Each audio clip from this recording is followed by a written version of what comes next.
That's very kind. Thank you very much. I'd like to dedicate this lecture to the memory of George W. Barlow, a long-term faculty member here who recruited me here for my very first job as an extremely junior assistant professor and was my guide and mentor during the time I was here.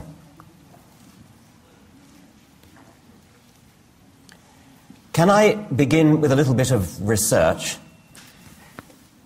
The website in the middle there, richarddawkins.net, could I just have a show of hands for the number of people who've been there? Okay. Thank you, all right, that's fine, thank you very much.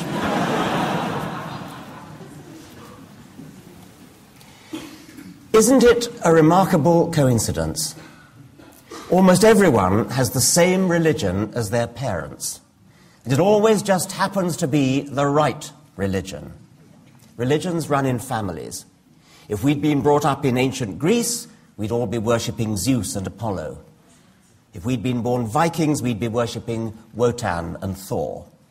How does this come about? Well, of course, through childhood indoctrination. One by one, those ancient belief systems have vanished from the face of the earth, and we seem to get on just fine without them. Zeus with his thunderbolts, Apollo, Wotan, Thor with his hammer, Baal, Mithras, and Amun-Ra, all were once worshipped as gods. People believed in them, prayed to them, sacrificed to them. Children were brought up with them, told of their existence as a matter of undoubted fact. But nowadays, everybody agrees that no matter how sincere those believers undoubtedly were, they were deluded. Every one of those gods was a delusion, and so were countless other gods that human tribes have sincerely believed in all around the world. Some of us just go one god further.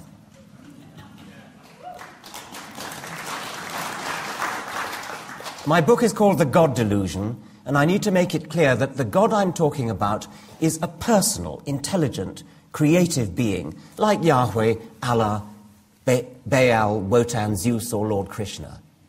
But if by God you mean nature, goodness, the universe, the laws of physics, the spirit of humanity, or Planck's constant, we're going to be talking at cross purposes.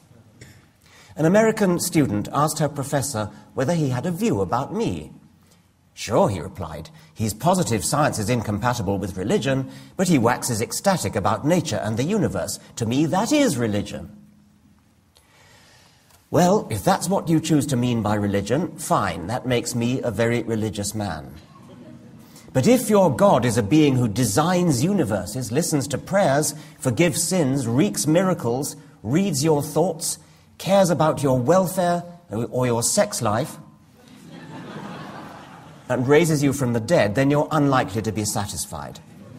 As the distinguished American physicist Steven Weinberg said, if you want to say that God is energy, then you can find God in a lump of coal.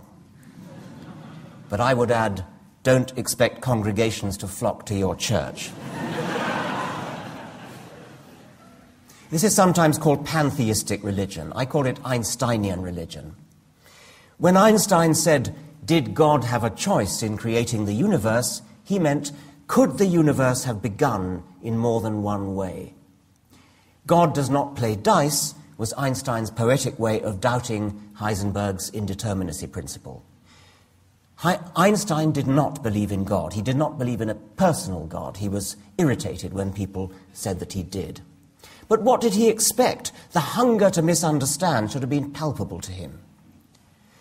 Religious physicists, if you meet one, usually turn out to be so only in the Einsteinian sense. They are atheists of a poetic disposition, and so am I. But given the widespread yearning for that great misunderstanding, deliberately to confuse Einsteinian pantheism with supernatural religion is an act of intellectual high treason. Another example of Einsteinian religion, the Indian-American Nobel Prize-winning physicist Subramanian Chandrasekhar said, "This shuddering before the beautiful, this incredible fact that a discovery motivated by a search after the beautiful in mathematics should find its exact replica in nature persuades me to say that beauty is that to which the human mind responds at its deepest and most profound. The American physicist John Wheeler said, "We will grasp the central idea of it all as so simple, so beautiful, so compelling, that we will all say each to the other, 'Oh, how could it have been otherwise? How could we all have been so blind for so long?'" Don't forget, by the way, with all this talk of aesthetic beauty, beauty isn't enough. It must also be true. And that comes, finally, to evidence. Beauty may be a good guide to the stage of science where we put forward hypotheses, but those hypotheses must finally be tested. Carl Sagan said this, How is it that hardly any major religion has looked at science and concluded this is better than we thought? The universe is much bigger than our prophets said, grander, more subtle, more elegant. Instead, they say, no, no, no, my God is a little God, and I want him to stay that way. A religion, old or new, that stressed the magnificence of the universe as revealed by modern science might be able to draw forth reserves of reverence and awe hardly tapped by the conventional faiths. Sooner or later, such a religion will emerge. Einsteinian religion, pantheistic religion, does not involve belief in anything supernatural. The pantheistic God doesn't exist, except in a purely poetic sense. Of those people who do believe in a supernatural God, many make a distinction between deism and theism. The deistic God designs the laws of physics and then retires never to be heard from again. Certainly not interested in human affairs. The theistic, interventionist God, there he is, he's parting the Red Sea then. He intervenes in the world, intervenes in human affairs, performs miracles, answers prayers, and all that other list of things that I gave you earlier. There are many people who call themselves agnostic, and I want to clarify this. It's rather a confusing term. I put up here a scale of religiosity from 1 to 7, where 1 is, I know there is a God, and 7 is, I know there is no God, and we've got a scale of intermediate agnostic positions in between. 4 is exactly 50%. Number 4, agnostic, believes that the probability of God existing and not existing is exactly equal. Number 2 is, I don't exactly know there's a God, but I have a very high probability, I believe in a very high probability of there being a God. I'm a de facto theist. I can't know for certain, but I strongly believe in God and live my life on the assumption that he's there. A number 6, at the other end, is somebody who believes there's a very low probability of God existing, but still not quite 0. I'm a de facto atheist. I can't know for certain, but I think God is very improbable, and I live my life on the assumption that he isn't there. I'm a number 6. I'm an agnostic, but with the same level of belief in God as I have belief in fairies or unicorns. Bertrand Russell illustrated this with his parable of the celestial teapot. He pointed out that it is impossible to disprove the hypothesis that there is a china teapot in orbit around Earth, or around the Sun, between the orbits of Earth and Mars. We therefore all have to be agnostic about the teapot theory, but in practice we are all a-teapotists.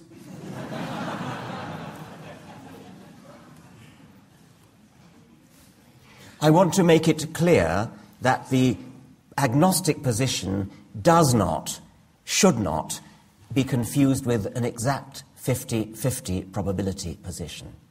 There are people who quite wrongly and illogically say, you can neither prove nor disprove the existence of God, therefore there's an exactly 50% probability of God existing. It's like tossing a penny. That, of course, is completely illogical. Just because you cannot disprove something, and the teapot example shows that, it doesn't mean the odds of it being there are 50%, and you can quickly see that with the example of the teapot. I regard the hypothesis of the existence of God as a scientific hypothesis, and in this I disagree with many of my scientific colleagues who feel that science and religion have absolutely nothing to do with each other, and you can be a perfectly good scientist while your religious belief is a purely private matter that has nothing whatever to do with your science. I think that's wrong, because a universe with a God would be a completely different kind of universe from one without, and the difference would be a scientific difference.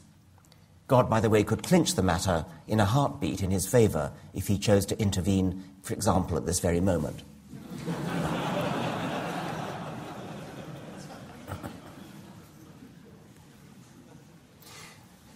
The only one of the traditional arguments for God that is still widely used today is the teleological argument, sometimes called the argument from design.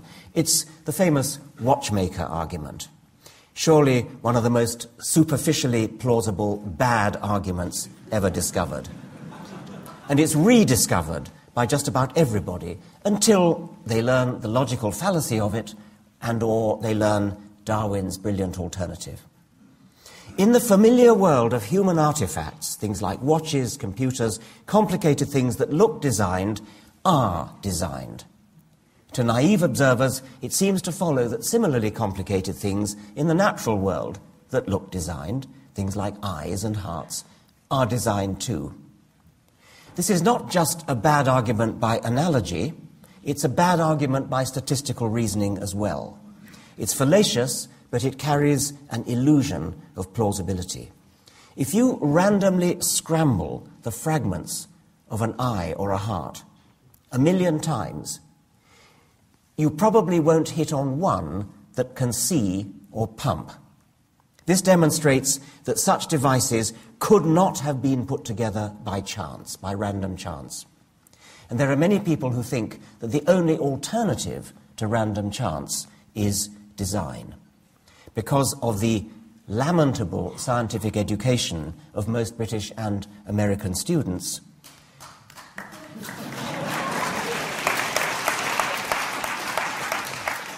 There are many people who simply don't know what Darwinian natural selection is, and therefore the only alternative to chance that many people can imagine is design.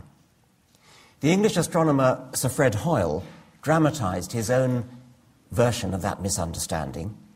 He suggested that a hurricane blowing through a junkyard would be as likely to assemble by luck a Boeing 747 as that natural selection could put together life as we know it. Even before Darwin came along and gave us the answer, the impotence of the argument from design was glaring. How could it ever have been a good idea to postulate as an explanation for the existence of complex, improbable things a designer who would have to be even more complex and improbable than that which he's being invoked to explain? The entire argument is an obvious logical non-starter, as the great philosopher David Hume realized before Darwin was born. But what Hume didn't know was the supremely elegant alternative to both chance and design that Darwin was to give to us. Natural selection is so stunningly powerful and elegant. It not only explains the whole of life, it raises our consciousness and boosts our confidence in science's future ability to explain probably everything else. Essentially, what's wrong with creationism, stroke intelligent design, there's no difference, by the way, is that it is what the philosopher Daniel Dennett calls a skyhook. A skyhook is a great hand that comes out of the sky, unexplained, and starts manipulating things in the world. And superficially, it looks as though this great hand is explaining something. But of course it explains nothing, because it lacks an explanation itself. That's a skyhook. The opposite of a skyhook is a crane. A crane really does do explanatory work. natural selection is the crane par excellence. Natural selection is cumulative. It starts from simple beginnings and works up by gradual degrees, incremental degrees, to the prodigious heights of complexity and improbability that we see in the living world. Here's a couple of examples of the products of natural selection, of the great crane of cumulative natural selection.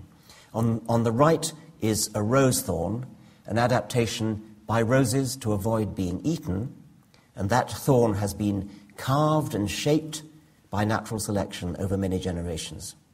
On the left, those are not rose thorns, those are bugs. They too have been carved and shaped by natural selection into the shape of a rose thorn as protection against their own predators. Natural selection is not just an alternative to chance, it's the only ultimate alternative to chance that's ever been suggested. Design is a workable alternative, but only in the short term, because you still have to explain where the designer came from. Francis Crick and Leslie Orgel, distinguished molecular biologists, once playfully speculated that life on this planet may indeed have been designed. This is their theory of directed panspermia, whereby an alien intelligence from outer space seeded our planet with a rocket in whose nose cone were bacteria. And that's where all of life sprang from. They didn't really believe that, but they put it forward as an interesting hypothesis. It's interesting from my point of view because I see nothing wrong with it. It could be right. It seems to be very unlikely, but it could be right. But whatever else you can say, it cannot be the ultimate explanation because you still have to explain where the alien intelligences from outer space came from. Sooner or later, that regress has got to be terminated. If the aliens from outer space were themselves seeded by another rocket from a different planet, you still haven't solved the problem. Finally, you've got to terminate the regress by postulating a crane instead of a skyhook. And the obvious crane would be evolution by natural selection. The logic of creationist arguments is always the same. Some natural phenomenon is too statistically improbable, too complex, too beautiful, too awe-inspiring to have come into existence by chance. Design is the only alternative to chance that the author can imagine. Therefore, design must have done it. And science's answer to this faulty logic is also always the same. Design is not the only alternative to chance. Natural selection is a better alternative. Notice what rotten logic it is. We have theory A and theory B. Theory A is supported by loads of evidence.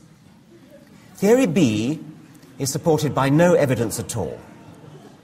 Now here's the key step in the argument. 4. I can't understand how theory A explains phenomenon X. Therefore, theory B must be right.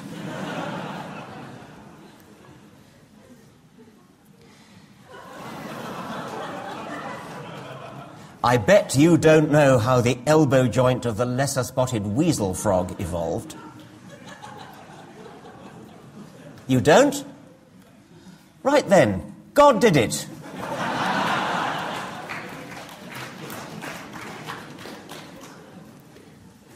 This kind of argument is a failure of the imagination. I've described it as the argument from personal incredulity. A metaphor for extreme improbability is a combination lock. A very good, high-quality combination lock of the kind that they put on bank vaults. A bank robber could theoretically get lucky and hit upon the right combination and therefore get all the money in the bank. But in practice, combination locks, at least the ones at bank vaults, are designed with enough improbability to make this tantamount to impossible, as unlikely as Fred Hoyle's spontaneous coming into existence of a Boeing 747. But now imagine a badly designed combination lock, one that gives little hints, a bit like the childhood game of Hunt the Slipper, where you say, getting warmer, getting cooler, getting warmer, getting warmer. Suppose that Each time you turn the dial and you get a little bit closer to the correct combination, suppose that the bank vault door creaks open just a chink and a little bit of money spills out. The dribbling combination lock, which of course the bank robber would instantly home in on the jackpot if he had that sort of clue. The dribbling combination lock is a better analogy for Darwinian evolution than the real bank lock, which offers only two possibilities, the jackpot or nothing. And the trouble with creationist arguments is that they all think that evolution by natural selection is a jackpot or nothing argument. Nothing could be further from the truth. But God, the God theory, on the other hand, really is a jackpot or nothing argument, because God is postulated as being there from the beginning, before the process of evolution got going. I can imagine godlike beings, like the ones that Crick and Orgel postulated as seeding life from their planet to ours. I can imagine godlike beings, such that if we ever met them, I mean, if they came here, for example, in order to have got here, they would have to be godlike, because for sure we couldn't get there. I mean, they need to be technological wizards of a sort that we have no comprehension of.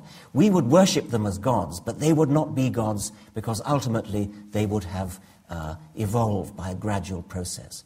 But the God of the Old Testament, the God of the New Testament, the God of the Muslims, who's always been there, he is the ultimate 747.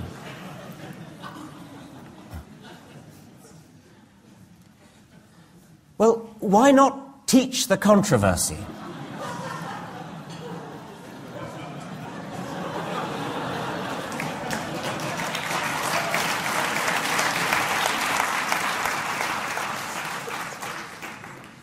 There are real controversies in science. They're interesting, and we should certainly teach them. It's a very important part of scientific education to understand that science is not a done deal, that scientists are constantly changing their minds as new evidence comes in. That's important. So let's by all means teach controversies that really are proper scientific controversies. But the controversy over so-called intelligent design versus evolution is just not a real controversy at all. I hope it's not pure wishful thinking to suggest that there is a new wave of reason sweeping across America, Britain, the whole of the Western world. One indication of this, perhaps, is a wave of best-selling books, which I'm happy to advertise. And perhaps even more significant is the backlash, and I invite you to count along.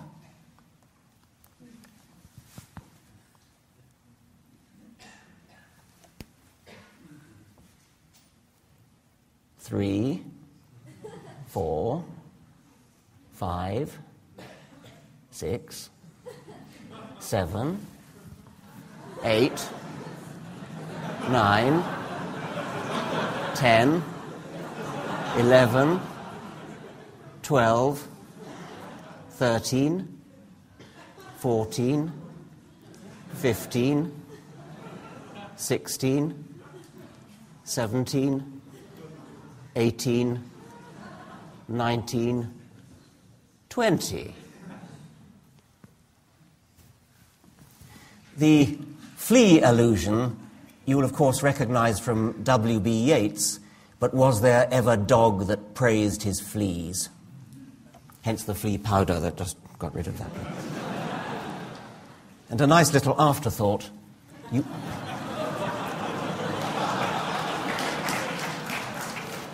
You may not have seen the British edition, but that's a copy of the cover design of the British edition of The God Delusion.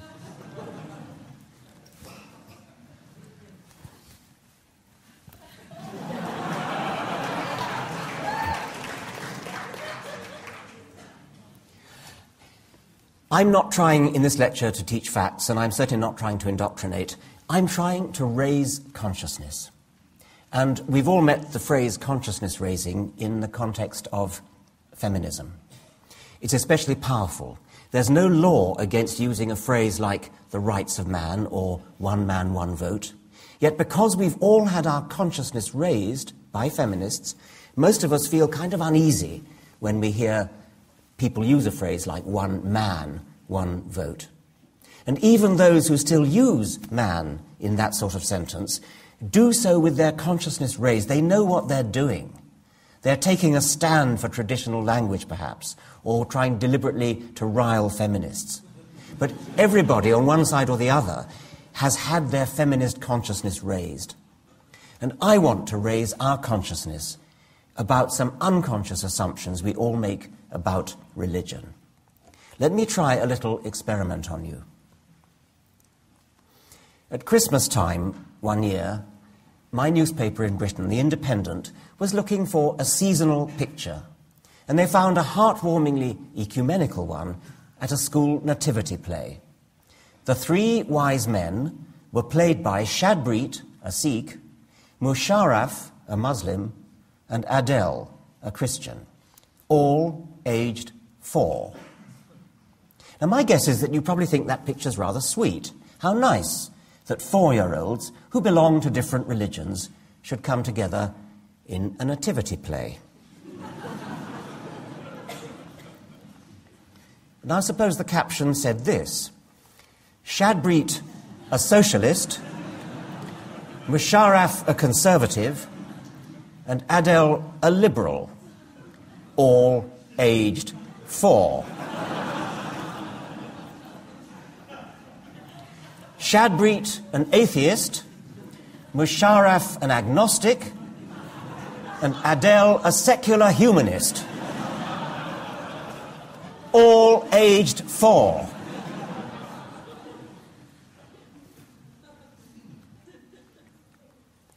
I'm trying to raise consciousness. I hope that that series of 3 slides has raised your consciousness. I hope that every time from now on you hear anybody talking about, say, a Catholic child, or a Protestant child, or a Muslim child, you will protest. You will say, you wouldn't talk about a postmodernist child, or a Keynesian child, or a Hayekian monetarist child. There is no such thing as a Catholic child. There's only a child of Catholic parents. There's no such thing as a Protestant child. Only a child of Protestant parents. There's no such thing as a Muslim child. Only a child of Muslim parents. I repeat these slogans over and over again, probably too often. Too often? It can't be too often when you're in the business of consciousness raising.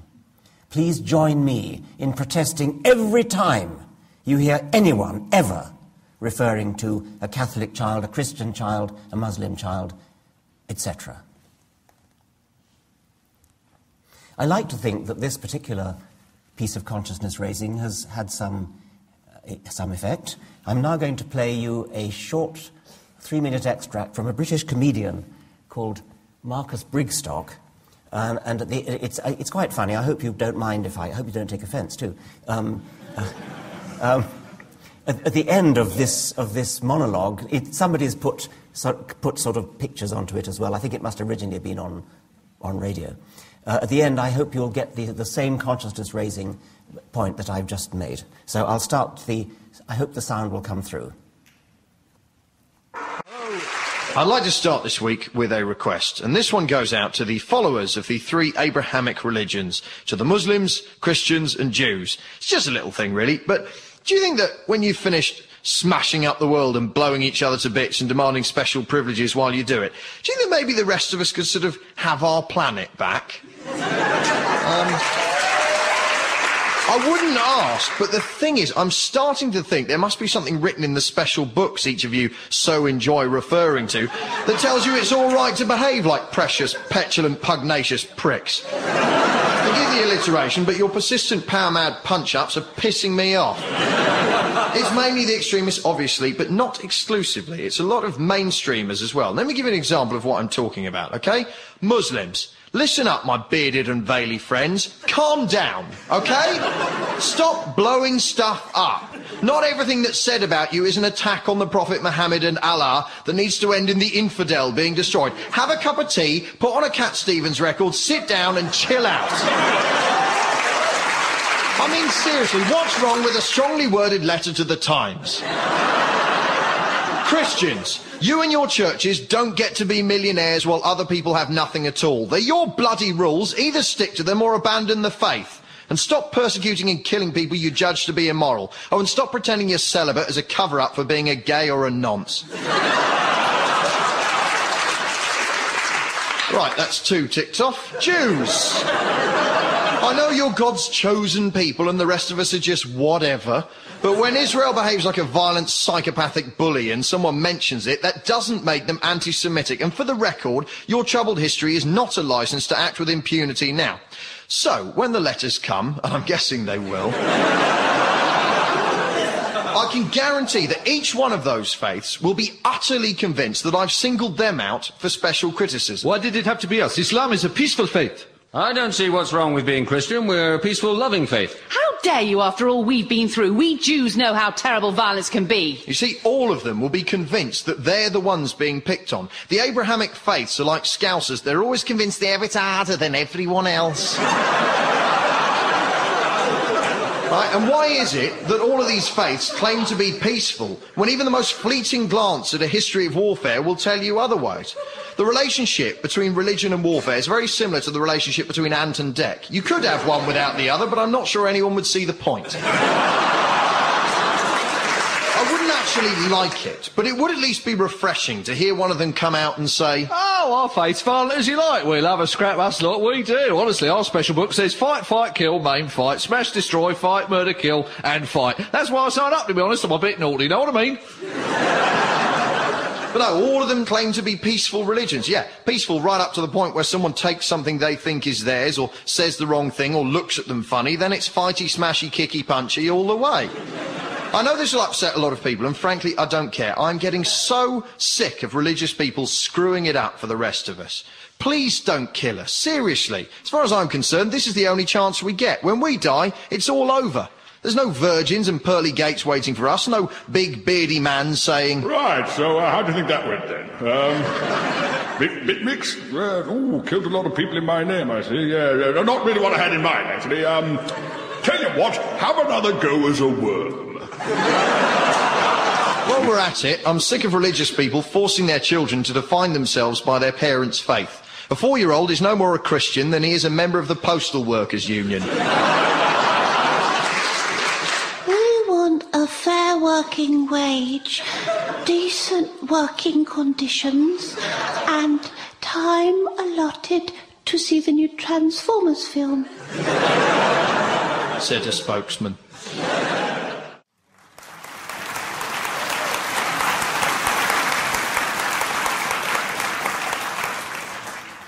Another piece of consciousness raising. You've all seen maps of the world showing what people believe in different places. In the blue area, they're Catholic. In the red area, they're Protestant. In the orange area, they're Eastern Orthodox. In the green area, they're Sunni, Muslim, and so on. And we all take that perfectly for granted. It seems entirely natural that people's opinions about the cosmos, about morality, about humanity, should depend upon the accident of geography where they happen to have been born. Suppose scientists worked like that. Take a difficult and interesting scientific issue. Take, for example, the question of what made the dinosaurs go extinct. Was it an asteroid hitting the Earth? Was it a comet? Was it the rise of the mammals? Was it a plague of viruses? All these different theories have something going for them. In the blue area, the scientists all believe that it was a meteorite. In the red area, they believe it was a comet. In the orange area, a virus plague. In the green area, the eggs of the dinosaurs were all eaten, etc. I hope yet again to have raised consciousness. We all take for granted that it's okay for religion to be distributed geographically in that kind of way. And yet we immediately see, when I show you a map like this, how totally ridiculous that is. Why do we all accept it as though it were natural and sensible and the way things should be? Here's another exercise in consciousness raising, again using the example of the scientific controversy over what made the dinosaurs go extinct. The Quarterly Review of Biology is a journal in which biologists publish their findings, their research. I have edited an imaginary spoof issue of the Quarterly Review of Biology devoted, as they sometimes are, to a particular topic, namely the topic, did an asteroid kill the dinosaurs? The first paper would be a perfectly respectable and normal scientific paper. Iridium layer at KT boundary and potassium argon dated crater in Yucatan indicate that an asteroid killed the dinosaurs. Nobody would be surprised to see a paper like that in any scientific journal. The President of the Royal Society has been vouchsafed a strong inner conviction that an asteroid killed the dinosaurs. It has been privately revealed to Professor Huxtane that an asteroid killed the dinosaurs. Professor Haldley has been brought up to have total and unquestioning faith that an asteroid killed the dinosaurs. Professor Hawkins has promulgated an official dogma binding on all loyal Hawkinsians that an asteroid killed the dinosaurs.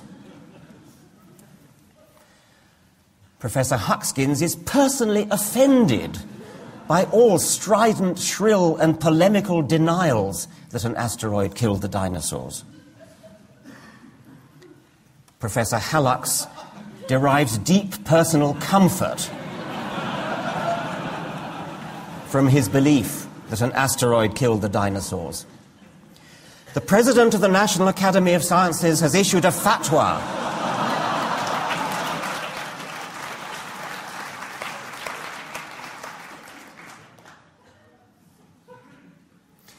I'm now going to switch gears and look at a couple of criticisms that the hardback God Delusion encountered. And I've mentioned these in the preface to the paperback, which is now just out. Interestingly, some of the strongest criticisms came from atheists who, although they don't believe themselves, believe in belief, as the philosopher Dan Dennett puts it. I'm an atheist, but I wish to dissociate myself from your shrill, strident, intemperate, intolerant, ranting language. Well, actually, if you look at the language of the God Delusion, it's rather less shrill or intemperate than we regularly take in our stride when listening to political commentators, for example, theatre critics or book critics or restaurant critics. Here are some quotes from restaurant criticisms of London restaurants in the leading papers recently. It is difficult, if not impossible, to imagine anyone conjuring up a restaurant, even in their sleep, where the food in its mediocrity comes so close to inedible. All things considered, quite the worst restaurant in London, maybe the world, serves horrendous food grudgingly in a room that is a museum to Italian waiters' taste, Kirker 1976. The worst meal I've ever eaten, not by a small margin, I mean the worst, the most unrelievedly awful. What looked like a sea mine in miniature was the most disgusting thing I put in my mouth since I ate earthworms at school. Well, insulting a restaurant might seem trivial compared to insulting God, but restaurateurs and chefs really exist, and they have feelings to be hurt. Whereas blasphemy, as the witty bumper sticker puts it, is a victimless crime.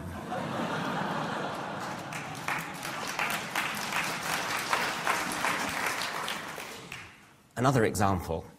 In 1915, the British Member of Parliament Horatio Bottomley recommended that after the war, if by chance you should discover one day in a restaurant you were being served by a German waiter, you will throw the soup in his foul face.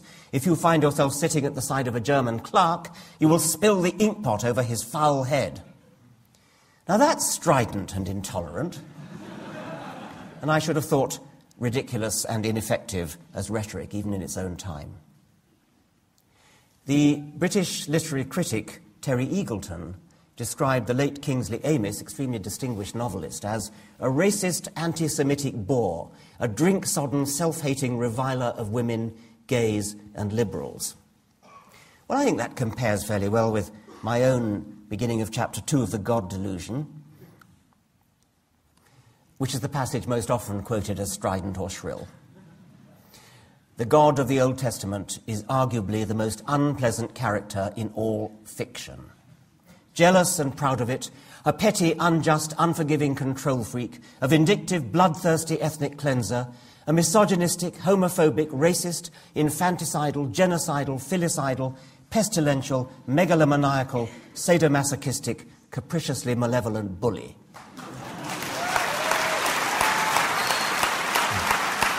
Now, that's the passage most often quoted as strident or shrill. It's not for me to say whether I succeeded, but my intention was closer to robust humour, a humorous broadside, rather than shrill polemic. I don't think words like misogynistic, infanticidal, genocidal, megalomaniacal, that doesn't sound shrill to me. Something about those long words suggests that...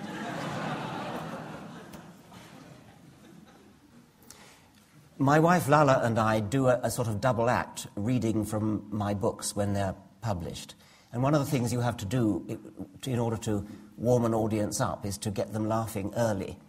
And so with each book we try to pick a humorous passage near the beginning, and we always pick that passage for The God Delusion. It sort of gets a laugh. As this one is another one, which at least was my intention to be humorous, about Our Lady of Fatima. There you see some typical examples of Catholic kitsch.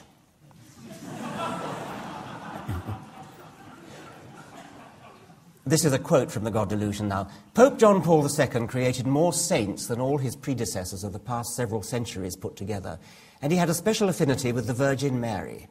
His polytheistic hankerings were dramatically demonstrated in 1981 when he suffered an assassination attempt in Rome and attributed his survival to intervention by Our Lady of Fatima. A maternal hand guided the bullet. One cannot help wondering why she didn't guide it to miss him altogether. Others might think the team of surgeons who operated on him for 6 hours deserved at least a share of the credit. But perhaps their hands too were maternally guided. The relevant point is that it wasn't just Our Lady who, in the Pope's opinion, guided the bullet, but specifically Our Lady of Fatima. Presumably Our Lady of Lourdes, Our Lady of Guadalupe, Our Lady of Medjugorje, Our Lady of Akita, Our Lady of Zaitun, Our Lady of Garabandal, and Our Lady of Knock were busy on other errands at the time.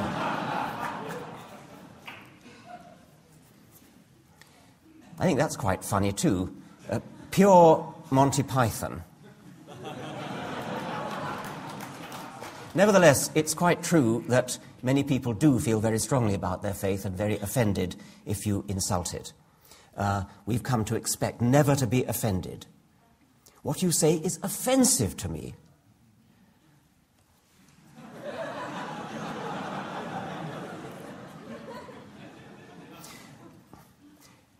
The novelist Douglas Adams, to whom The God Delusion is dedicated, picked out exactly what's going on here in a wonderful speech, an impromptu speech that he made in Cambridge not long before he died, and I was privileged to be there. Fortunately, somebody had the blessed good sense to switch on a tape recorder, and so this priceless hour or so of Douglas just holding forth impromptu is preserved. And I'm going to read a passage from it, because he puts his finger exactly on what's going on with all this offence. Religion has certain ideas at the heart of it which we call sacred or holy or whatever. What it means is, here is an idea or a notion that you're not allowed to say anything bad about. You're just not. Why not? Because you're not. If somebody votes for a party that you don't agree with, you're free to argue about it as much as you like. Everybody will have an argument, but nobody feels aggrieved by it. If somebody thinks taxes should go up or down, you're free to have an argument about it. But on the other hand, if somebody says, I mustn't move a light switch on a Saturday, you say, I respect that. Why should it be that it's perfectly legitimate to support the Labour Party or the Conservative Party, Republicans or Democrats, this model of economics versus that, Macintosh instead of Windows? But to have an opinion about how the universe began, about who created the universe, no, that's holy. We are used to not challenging religious ideas, but it's very interesting how much of a furore Richard creates when he does it. Everybody gets absolutely frantic about it because you're not allowed to say these things. Yet when you look at it rationally, there is no reason why those ideas shouldn't be as open to debate as any other, except that we've agreed somehow between us that they shouldn't be. And that agreement seems to extend to the non-religious as well as the religious. Let's raise our consciousness. What's so special about religious arguments that they should be immune to exactly the same kind of rational discussion as political or any other kind of arguments?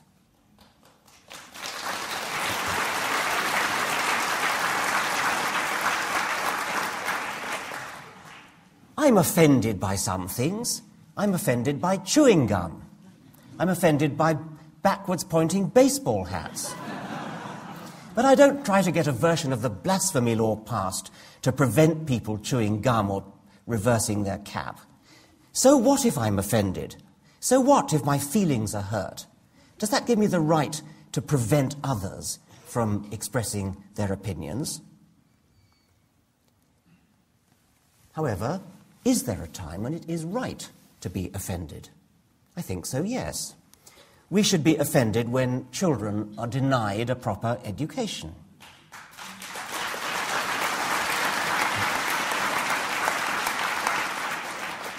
We should be offended when children are told they will spend eternity in hell.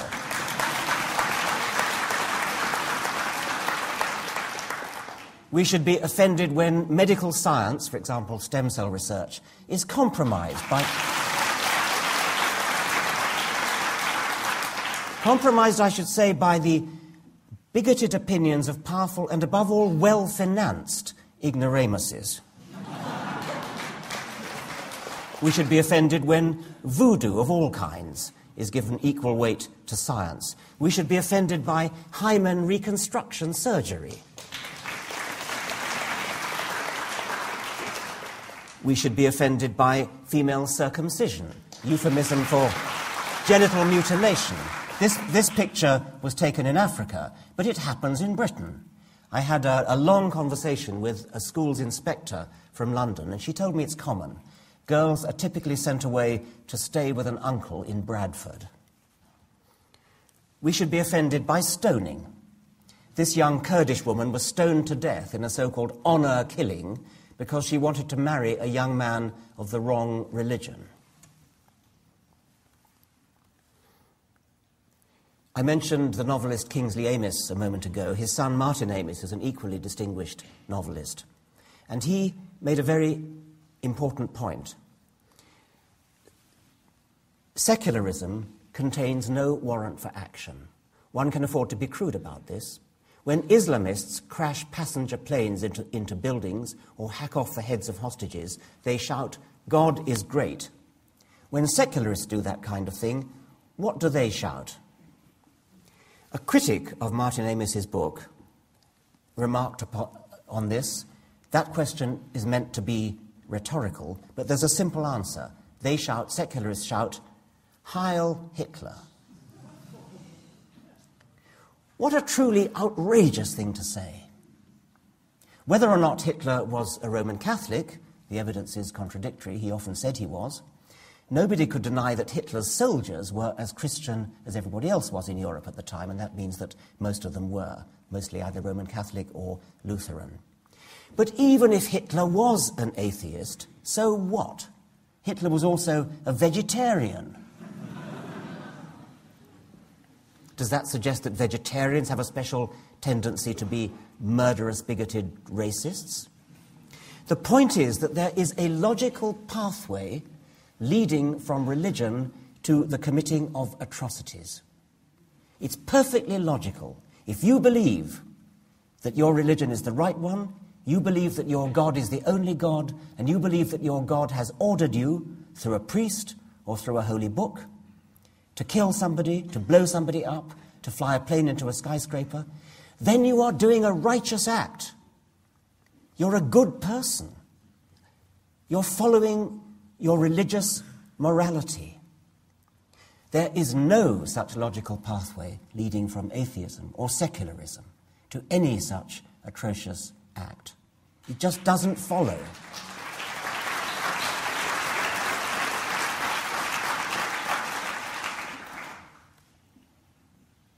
Now, it's sometimes said that humans need religion, even if it isn't true.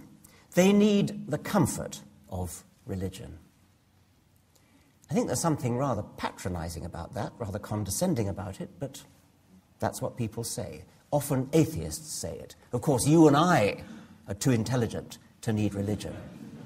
But what about all those poor people out there who need the comfort of religion? Humanity's need for comfort is, of course, real.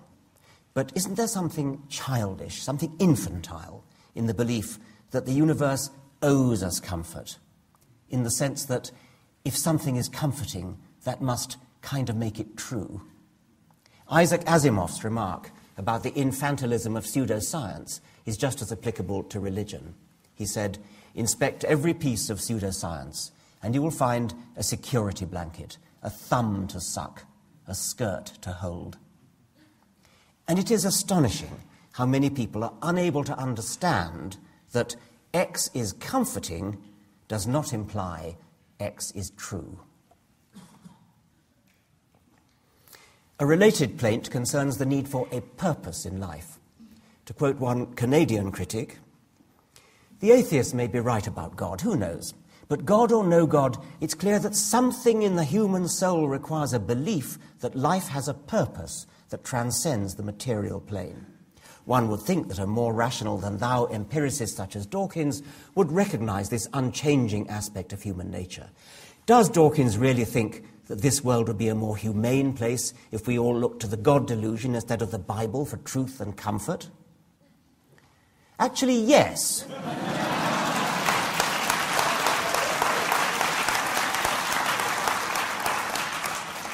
Since you mention humane, yes, I do. But I must repeat yet again that the consolation content of a belief does not raise its truth value.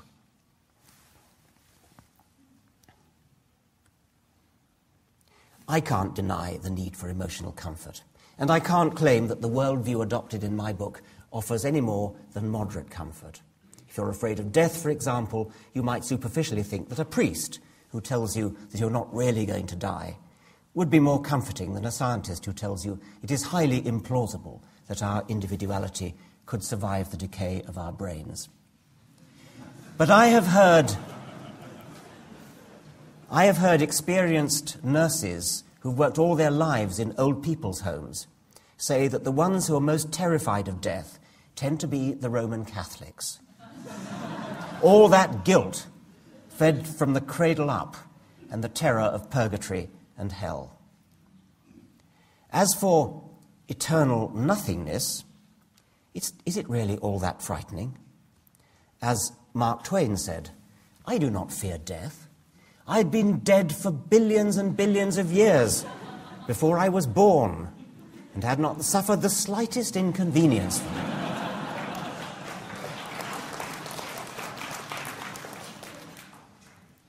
In any case, I don't think I've ever met anyone at a funeral who dissents from the view, my view, that the non-religious parts, the eulogies, the deceased's favourite poems or music, those non-religious parts are always more moving than the prayers.